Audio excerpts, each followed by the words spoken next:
Hello everybody. In my previous video lecture, I had started out with Let Me Not to the Marriage of True Minds by William Shakespeare, which is sonnet number 116. As you can see on this page, I had written a bit about the poetic device that the poet uses right in the title of the sonnet, and which is also actually the very first line. So sometimes even though Shakespeare had not himself given any title, so they are by number only. Sometimes, as in your book, the first line is taken as the title of the poem, and I had explained the title where the poet makes a comparison by calling true love as the marriage of true minds. And here, as I had written over here, mind is like the soul. He is almost calling mind the soul, so it is like two souls coming together, which is how Shakespeare defines true love. And I had told you also that this is his theme of writing this sonnet, to give a kind of a definition, an idea of what he thinks about true love. And here, as you can see, I have the poem right in front of you. And before writing anything else, let us see the first few lines of the poem. And if I can zoom it for you, and you can see the first few lines of the poem here, where I have written the quatrain and I am reading. So if you have the text with you, you can also read, where the poet says, "Let me not to the marriage of true minds admit impediments." And I am reading almost 1.5 line together, because here it is one line before the full stop, and it will together make one complete meaning. So we will read 1.5 lines together. And the poet says, "Let me not to the marriage of true minds admit impediments." And here let us see what he means by the word impediment. Impediment means hurdles or barriers, right? So in the very first line, if I can take my page and write down the meaning of the word here, in line number 1, the poet says that he is not ready to admit, and the word admit means allow. He will not allow any hurdles or barriers. Here he had used the word impediments.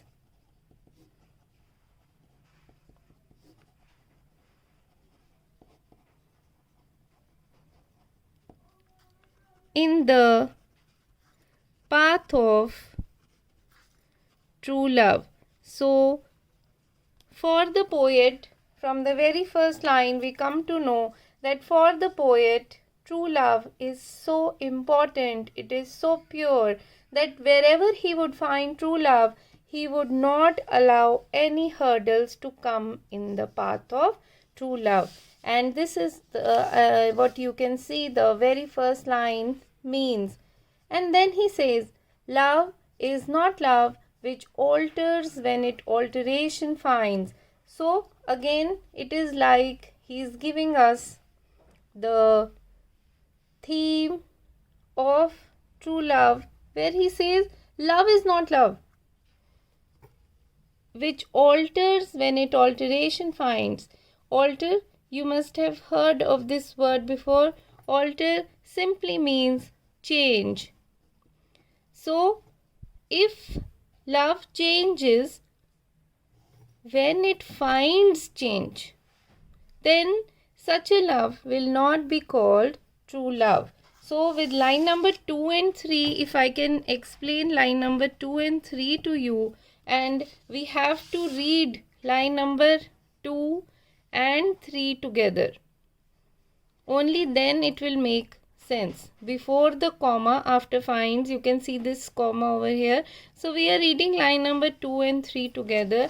So line number 2 and 3, the poet says that any love or any relationship that changes when it finds change. Here I would like to also assert the fact that here when finding change, he means to say that changes voluntarily, which means by itself. In Hindi you can say apni marzi se. If a relationship changes when it finds change, then it cannot be called true love. So this is what he means by line number 2 and 3. Or, and then in line number 4 he uses or. If it does not change voluntarily apni marzi se, also bends with the remover to remove. Here the word bends is important because bends means to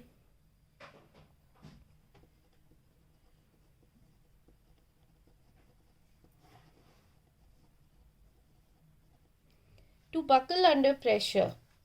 So if there is some kind of a pressure from outside, when first category, if it changes on its own, it is not true love. Second category, if it changes under pressure, even then it is not true love, because true love would bear any pressure and yet survive. So here he uses the word remover. Remover means when some external person or some external force tries to remove यानी मिटा देना, खत्म कर देना. If some external pressure tries to remove true love and it is removed, it cannot survive under the pressure, even then such a love will not be called true love. Let me write down the meaning of this last line of the quatrain, line number 4. And in line number 4, very simply, the poet says,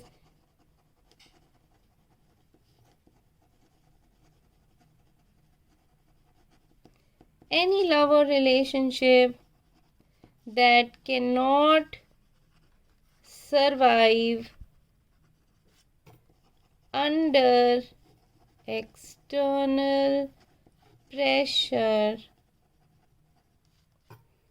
is also not true love. So true love should not change by itself.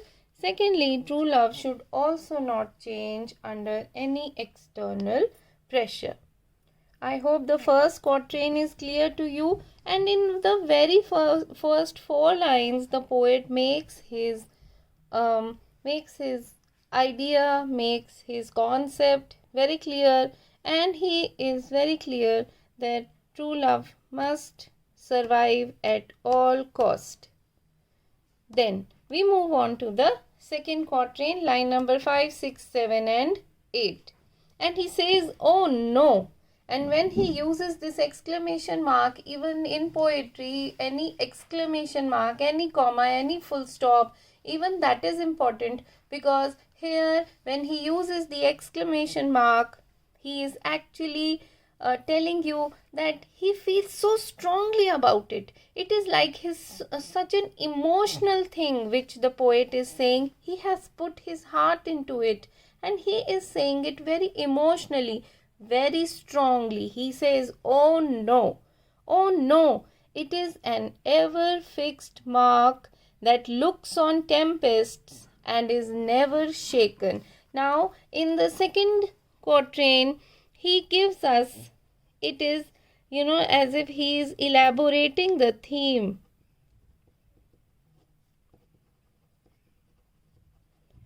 And he is also making some comparisons. He is making certain comparisons, and you must understand what comparisons he is making. Only then you will be able to understand what he is trying to say and how strongly he is trying to say. So first comparison, read line number 5 and 6. Okay, with line number 5 and 6, when we read it together, I will tell you what it means. It is an ever fixed mark that looks on tempests. Let me write down the meaning of tempests. Are storms. You can actually call them sea storms. Storms that come in the ocean or that come in the sea and is never shaken. So before I move on, let me explain this line number 5 and 6 to you. Line number 5 and 6. It is a metaphor. I have explained what a metaphor is. It is a metaphor for true love that the poet uses. He says, true love is, so the poet says that true love is like a lighthouse. Now here comes the metaphor.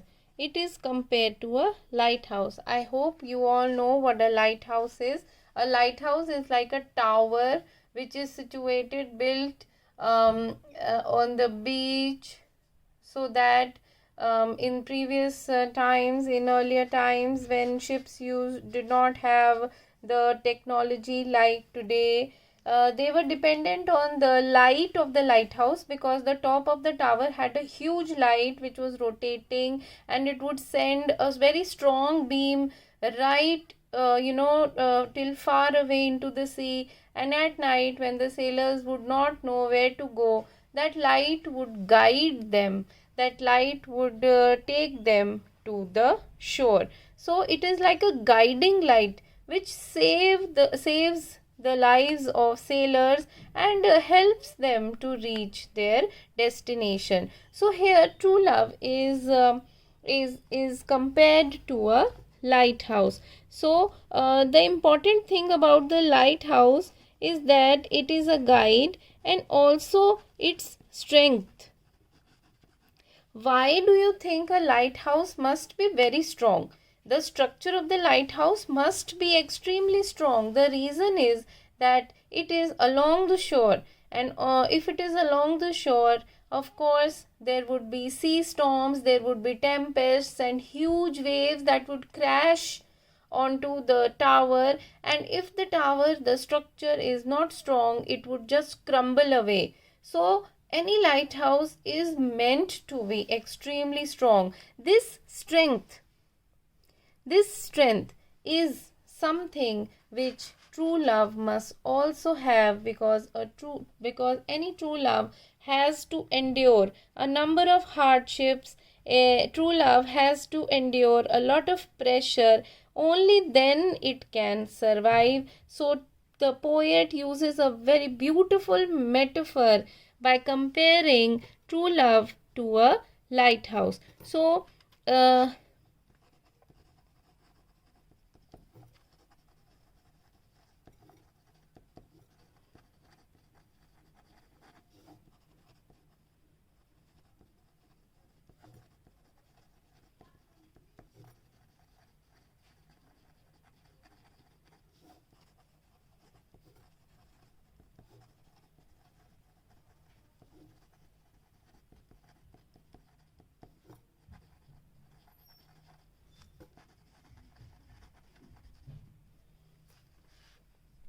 here, if you can read what I have just written, a lighthouse is a strong structure that is surrounded by sea storms but is never shaken.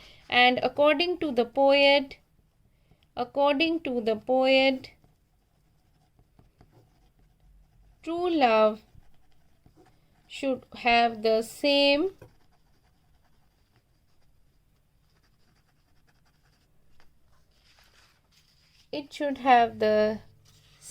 quality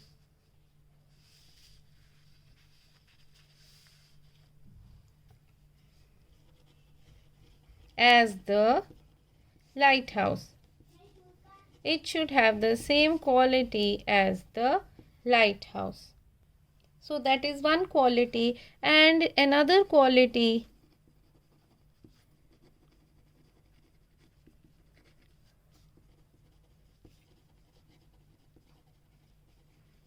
of the lighthouse is that it is a guiding light. So similarly, true love should also be an example for others, and it should take them to the right path. So I hope you have understood. See, just 2 lines, almost 1.5 line, and the poet has meant so much. It is up to the reader to understand the beauty of the metaphor. If you can see line number 5 and 6, and I am reading this again, and now that you have understood the meaning of what the poet wants to say, these lines would make better sense to you. And the poet says, it is an ever fixed mark. And why did I call this a metaphor and not a simile? It is a comparison. Here it means love, and ever fixed mark, it means lighthouse. Why is a lighthouse ever fixed? Ever fixed means something which does not move from its place. It is fixed, it is permanent. Lighthouse is fixed and permanent. This permanence is what must be the quality of true love. So he says it is an ever fixed mark, and my question was, why is this a metaphor and not a simile? If you remember, I had told you that if it is a metaphor, then it will not have the words as or like, and here the poet has not said it is like a ever fixed mark. अगर उसने कहा होता it is like, तो ये होती simile.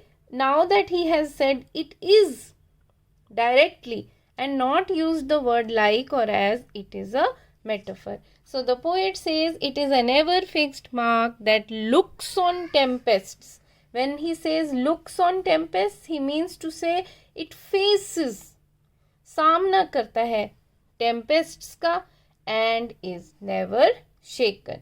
And tempests, if I just write down one more thing, tempests is also a metaphor for the pressures of society,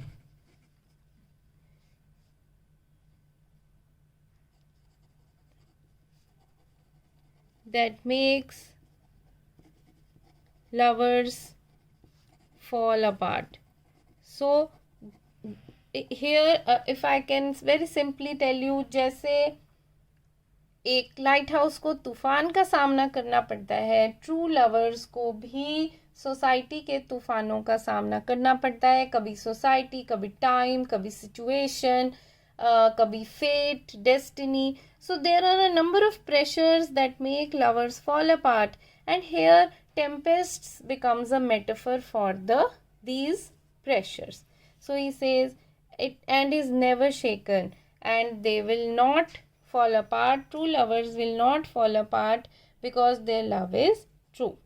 Now we can go to the next 2 lines, which is also a metaphor, but I think it is enough for today, and I will come back to these two lines because it is a very deep metaphor, and again it will take a lot of time to explain. First, you please go through these 6 lines, the quatrain and first 2 lines of the second quatrain, and I will see you in the next video. Thank you very much.